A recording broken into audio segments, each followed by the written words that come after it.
Hi, it's Ricky Nowak, and I'm delighted to be in conversation today with a fellow coach from Hong Kong, Teresa Norton, as we explore different ways of handling conversations as coaches. Our clients are global and we have different approaches and different styles, and the good thing is that we share different ways of making our clients happy, achieve their results and get better outcomes, which makes us feel like our work is purposeful and meaningful. And during the series of conversations that I'm going to have with you today, we're going to look at a typical example of a conversation we had with a client and ask each other, like, how would you handle that? Because sometimes there are different ways to do it. Ricky, I've got one for you today. So let's say you have a client who's in his early 50s. He's part of a senior management team for a large construction company. And there's been a shift in the company culture with an emphasis on care and appreciation. Well, this feels very unnatural for this guy, and he resents the idea that he is now expected to show gratitude to his staff when he feels like they're just doing their jobs. Why do I have to thank them for that? He resents being expected to praise his team members, and he feels insincere when he's doing it. So in some ways, this pressure to praise is probably making him a harder boss for them to work for because he's feeling uncomfortable and unhappy. Ricky, how would you handle that?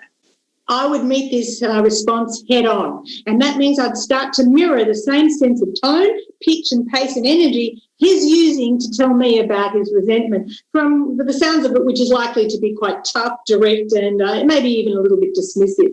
My intent is not to just hold the mirror up to him so we identified, but he would most likely get a bit of a surprise with that, and maybe even show him that mirroring the behaviour shows how somebody actually feels when they've got an aggressive person across the table from them.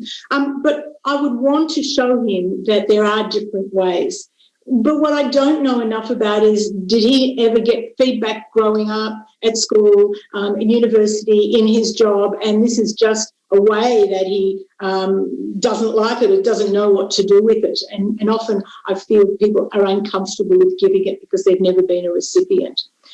But once I understand more about the client, and I think this is what we have to do as coaches, understand the position by which they've come to this in some way, my conversation would be with him is to understand, can he deliver feedback and praise in other ways than a pat on the back or, gee, Bob, you did a good job, or Mary, thanks for that, keep doing the good work, but actually align it to the business goals and attribute the progress that people are making so everybody actually sees it as a real genuine piece and part of the context of the business. And I think that will help him feel more relaxed in the short term and even in the long term.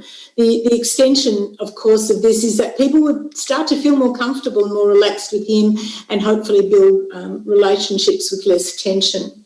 It may, though, be that he will never be really easy with giving feedback. So I wouldn't harp on the feedback on a particular job, but keep drawing back to the progress that the team are actually making, but do it regularly and doing it often, and celebrating those successes, not at the end of a project, but small milestones all along the way. And that tends to make people feel as though their work has been acknowledged and the contribution that they're making has been validated. And I think people really need to hear that, and they need to have that recognised either one-on-one or with a group.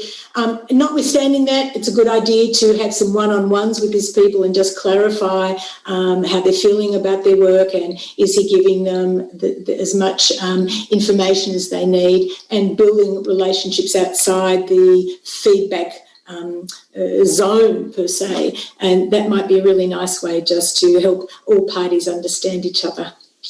I guess that's how I particularly handle that one. Right, Ricky. Well, thank you. I mean, of course, I'm listening to this and I'm thinking, we're working in different parts of the world. I've been living in Greater China for almost 40 years now.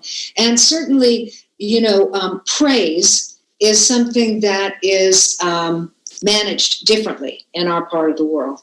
What I really appreciated about what you were saying was the idea that if you do speak early on to your client about how their behaviors may be affecting other people, how a lack of an ability to say thank you or you've done a good job may be demoralizing them, and then linking that to what you've talked about here in terms of making progress and the team making progress is a great point. So calling out behaviors early, often, and respectfully with your team, whether it's praising them or whether it's giving them constructive feedback.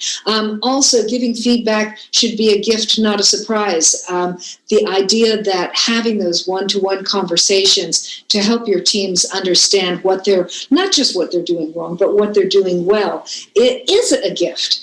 It, as you mentioned, it's sort of an attaboy, some kind of an acknowledgement that we're on the right track is an important thing for everybody, regardless of where they're living in the world.